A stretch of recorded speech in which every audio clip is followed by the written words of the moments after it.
Hi, everyone. This is Angela Coulter, the originator of Trinity Energy Progression, of Living the Shift. I guess, you can put a lot of terms on it. I do consciousness transformation, ascension guidance, um, spiritual life guidance. But what I am starting this podcast up on, this live stream and podcast up on again, is I had done this for a while and I stopped. And it's been probably at least a year since I have really been online, publicly speaking about my journey, about what's been going on, about the insights. I tend to speak to smaller groups all over the place, but that's what's been the tendency. And now I'm just at the tail end of an accelerated big chunk of traveling to a lot of places, and have sort of put a lot of stuff on the shelf. And my guidance was, get out there. It's time to talk again. It's part of what I actually love to share and talk to others about what's going on with them, about what's going on in their spiritual journey, comparing notes, talking about our mutual experiences, our different experiences, and also helping others to get clarity and understanding on what it is that, their higher self, the universe, is telling them if they're not getting it yet themselves. So where we're going to start today is a perfect place in terms of this kind of context. I had a conversation just the other day with a client / student that I've known for a couple of years, I think a couple of years now. I can't even tell because time is totally irrelevant. And we were talking about guidance. And so this is the thing. It's going to start out, this conversation is going to start out in a place where it seems really simple and basic, but it's really not, because so stay with me on this. One of the things that we are out of practice in doing is listening to our own guidance. So the way I work, the way I understand it, everything I teach, everything I work with others about is accepting and living the understanding that you have all of the answers inside. And that comes from the understanding of that we're all sparks and facets of the divine embodied as who we are for this particular piece of the puzzle, the piece of not the puzzle, the symphony, the multiversal symphony, to be expressed in the way that we are. And we're not just our bodies. We're, and many of us who might be listening to this will know that we are so many different levels of consciousness. We're in so many different places simultaneously. And the more you go out, I see the multiverse as this concentric thing of everything is embedded in everything else. And the more you go out, the more you realize we're in all places at all times, which then goes back to being divine and being God, as we would want to look at it. And so we talk about it a lot. I hear it a lot in spiritual circles. I hear it a lot with people who've been doing this kind of practice for years and years and years. Yet we still have these really deeply embedded habits of listening to other people over our own guidance. And it's not to say for us to not ever talk to somebody and listen to what they have to say. It's about stopping and saying, instead of saying, when they talk with authority, like, this is how it is, the extra step for us to add in there is to step back and be like, so is this my truth? Does this resonate with me? To ask instead of just blindly accept. So these are really subtle things. And I'll tell you, because I was having this conversation, and it leads into a much bigger picture thing, which I'm going to get to in a couple minutes. But I was having this conversation, or this PM conversation, we were going back and forth here on Facebook, about this particular individual having so much light and so much, no, I don't even like saying light. She has so much consciousness, but she has this really deeply embedded um, self-loathing and self-doubt, worthiness issues, which is really 98% of the population who's embodied. Because most of the time, and I always laugh, anybody who knows me will say they've heard me say this many times, is it's like at the most 2 steps from self-worthiness, always. And all of our self-imposed limitations, which are all of our limitations. So the worthiness is what, we have been convinced that others have more answers than us, that there are seers, that there are psychics, that there are, channelers or whatever that have better answers than we do, instead of realizing that all of the stuff that we channel, all of the facets of the divine that we see, whether they're in God, goddess form, spirit, angel, ascended master, star being, you name it, they're all us in some way, shape, or form. And it's all for us to, it's almost like a reminder. And that's what we create, this entire reality and separation of reminders on how to remember. So it's interesting because many call me like a spiritual teacher, and really what I call myself is a spiritual reminderer because there's nothing I can teach you that you don't already know somewhere in your consciousness, because you're me anyway, right? So anything I know, anything you know, I know. And so what happens though is the key of this has to do with the self-loathing, the self exclusion of, well, I can get all the answers from others, and I don't, because I don't have them myself. So on the beginning of my journey, well, not the beginning, on the beginning of what I call my heightened awareness, active spiritual journey, I was pushed continually to get the answers myself. And also the other thing, and this is what's going to get into the bigger picture really quickly, is to not depend on tools outside of me to get the answer. So, I love playing with divination cards and tarot cards, crystals, and, all kinds of things, all kinds of toys, I call them. And we can help us, and all of these things, all they're doing is they are reflecting back the energies and understandings that we already have, but we just don't have them at the conscious level. So when we start seeing that, so things would come into my mind about spells and incantations, and I'd be drawn to this or I'd be drawn to that kind of, symbology, and I would get continuously, no, stop. Access it all yourself, because what gives those things power is you. What has given all of those things power is us collectively. And it's not that they don't have power, because they absolutely do. We focus our energy. We create talismans of different kinds to focus our energy and give away, but then we give away our power to them and say, oh, well, I have to use this. I have to use this spell. I have to use this word. I have to, do this, stand on my head during the full moon with one eye closed. And because that'll allow me to access this other level of consciousness. And so part of our journey now has to do with that recognition, because what happens when we give away our power and we put too much emphasis on allowing others to give us the answers is, number one, when people give us the answers, they're giving us answers through the filter of their understanding, which is always going to be different than ours in some way, shape, or form, because no two journeys are exactly the same.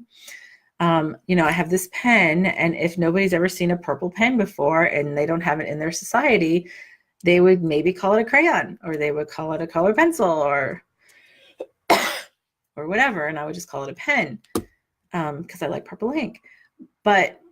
Or they might just call something else if they've never even seen a pen, and it doesn't make anybody wrong. That's the thing. It's not that somebody's wrong and somebody's right.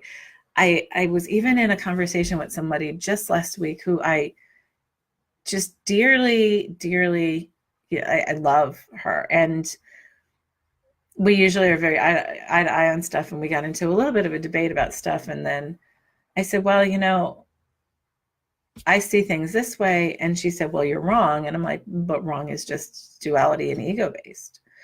Because when we go from higher consciousness, there is no wrong.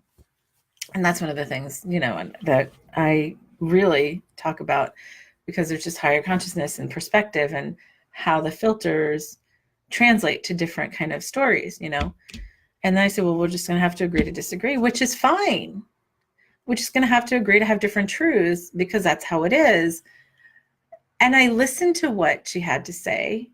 But what happens is when we get into debates, it's like, I'm like, well, you're not listening to what I say. And then she's like, well, you're not listening to what I'm saying. I'm like, but I am, because I understand what you're saying, because I've had this conversation so many times. But I see it this way, and we're just going to have to agree to disagree. So this is a much different way of existing.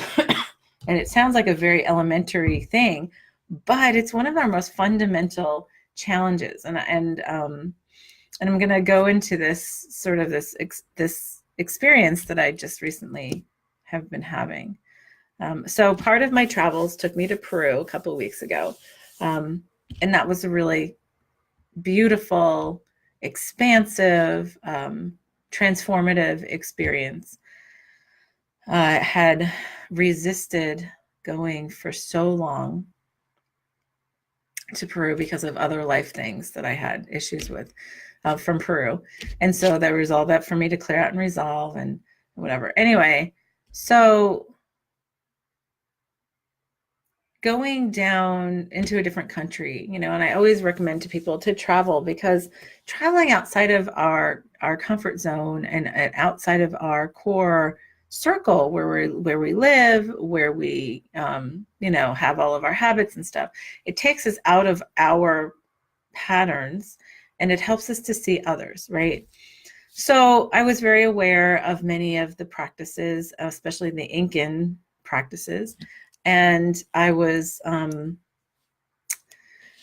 so the thing is, I love to travel because I love to meet people of different cultures and different patterns, because sometimes when you look at somebody from a different pattern, you can see things that you might not see within yourself, that you might be eliminating or excluding yourself from or whatever. So anyhow, I was very aware of a lot of the Incan traditions. A lot of that energy came up because guess what? I had lifetimes in those practices, right? So obviously I have some kind of connection to it. So here's the thing.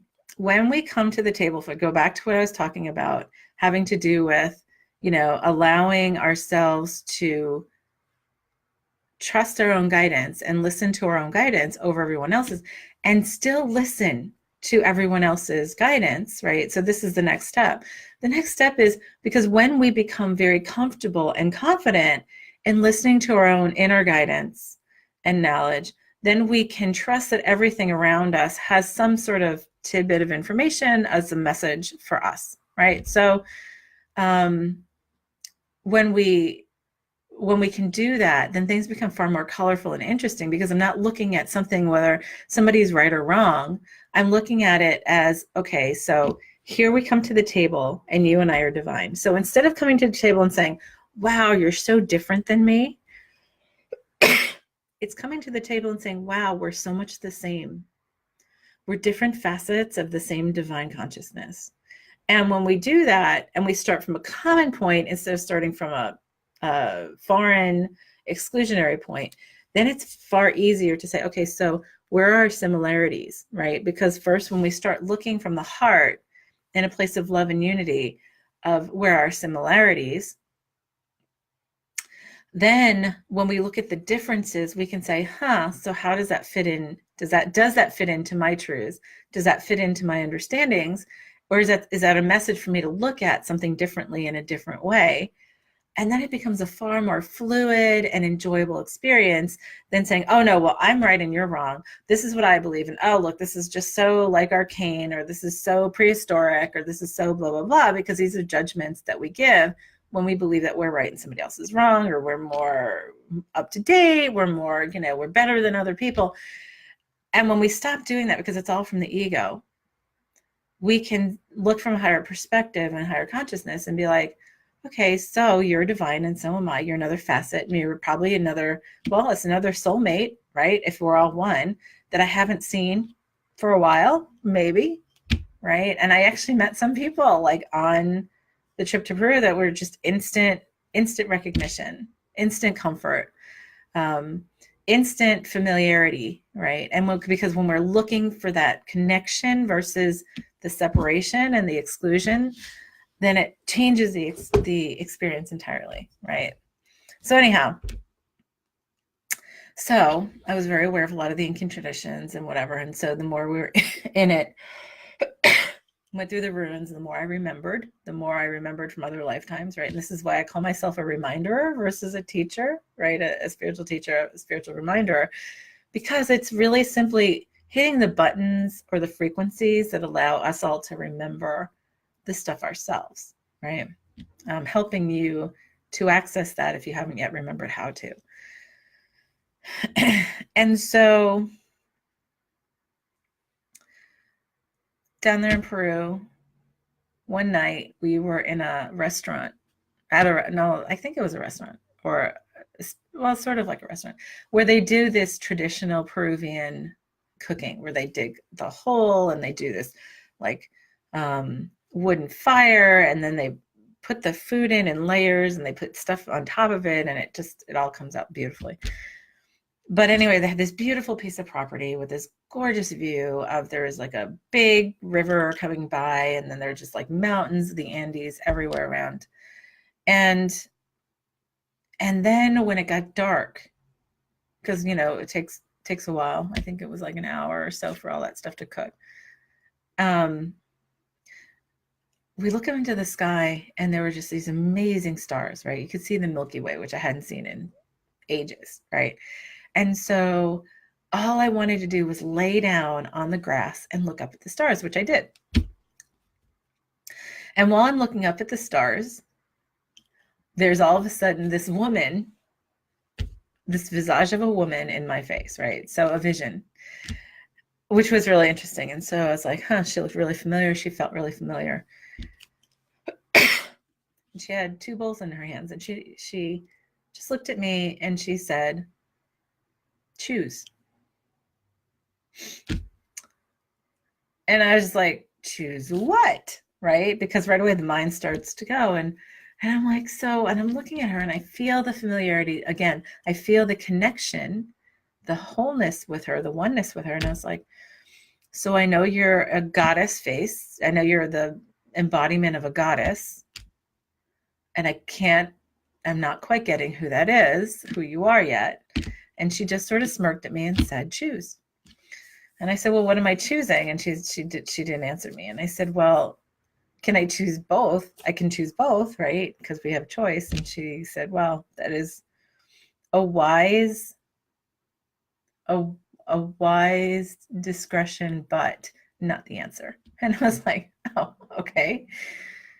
So then it was interesting because then a stray dog just walked up to me as I was laying there and I had my eyes covered at that point, or I had closed my eyes at that point. And this dog all of a sudden, like, here's this rustling, which startled me because others were sort of like walking in different parts of the property and stuff. And I look up and there's this dog standing there. It was a stray, this beautiful black corgi mix that just laid over on its back and showed its belly to me and wanted me to scratch its belly. And I was like, okay, so it pulled me out of that. So I don't think I said, I told one of my friends there about the woman and I said, and I know her, but I can't quite place who it is. And then the next morning, my friend and another friend of mine that was there, the three of us were rooming together. We did a meditation together. And in doing that, we, the other friend who I hadn't told about the woman with the bowls from the night before said, so there's this woman and she's dressed in traditional garb and she's blah, blah, and she's got these bowls. And I was like, yeah. And so I started describing, does she live like that? She's like, yeah. And I was like, yeah, I saw her last night. And she goes, well, it's Pachamama. And I was like, oh, of course. So Pachamama in the Incan tradition is the earth goddess, right? A big deity in their belief system. And she is the equivalent to many of Gaia, the Earth Mother. So I was like, oh, interesting. Well, so now this is not somebody like, so it's not something that I am actively connecting with, you know, but it was interesting because she was present. Then she became present to all three of us throughout the journey. And she was whispering in my ear. There were things that, you know, there were some messages that I got. Anyway, so at the end of all of this, there were so many things, and the whole discussion about what happened there at Machu Picchu and on the road to Machu Picchu on the Incan Trail was really a phenomenal experience that I'll share on another day. But essentially, at the end of the day, it came to me, finally came to me, it was like the last day before we left. And it just came to me because she was just sitting there looking at me in meditation. And I said, so I choose differently. We choose differently, right? And it was a very collective kind of choice, you know? And she nodded at me. And then it was funny. She got up, she pulls this key out of her dress and she opened, there's this door that opens and then she disappeared. And that was it. So here's the funny thing. So it's like I said, so I am always open to different facets of the divine presenting themselves to me in a way that is a message to me in a way that makes sense, that I need to look at, or that I will be open to looking at. And it doesn't matter how that comes. Sometimes I'm a little thick about it because there's such a variety of different facets of the divine. And so the choosing differently, that's the important part of this whole story, right? So I sort of sat on that. I talked to my cohorts about that. And then it felt like the choosing differently is choosing to recall we have all the answers inside. It's choosing to come from a place of divine unconditional love to say, I already am this. There's nothing for me that I am not, right? And that's just as much the darkness as the light, but that's another discussion for another day too, because I don't want to make this 4 hours long. But excuse me on that. So the message for all of us is to stop listening to other people as having the answers and knowing that we have our own answers. We know what will help us all to shift instantaneously, if we choose, into this next version of what we aspire to create. And so so when we go back to these basic kind of exercises on self-love, unconditional self-love, you know, so many of us in the spiritual are like, oh yeah, I have self-love, you know, like I checked it off on Sunday afternoon and I don't have to do this anymore. Well, really a massive, like I would say like 99.5% of the motivations that we have here in the 3D and in this level of separation are based on what we don't have, what we believe we don't have, what we believe we lack. And that includes from fear and anxiety and all this anger and all this kind of stuff. So when we flip it all around and we start focusing on what's inside of us, right, it comes to a place of, I love myself unconditionally because I am the divine. And when I do that, I have nothing but love for everybody and everything else. And by the way, that would solve all the world's problems in a moment.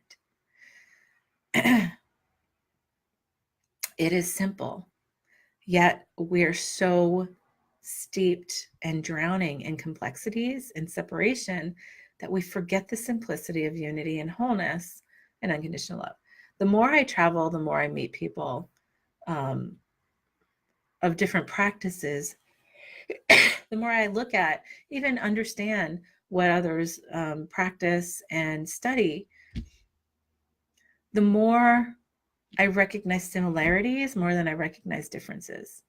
That's a really big challenge. And you know, it's funny, as we're coming up on election day here in the United States, And the politics are just crumbling. Political institutions are crumbling all around the world because none of them serve us from the inside.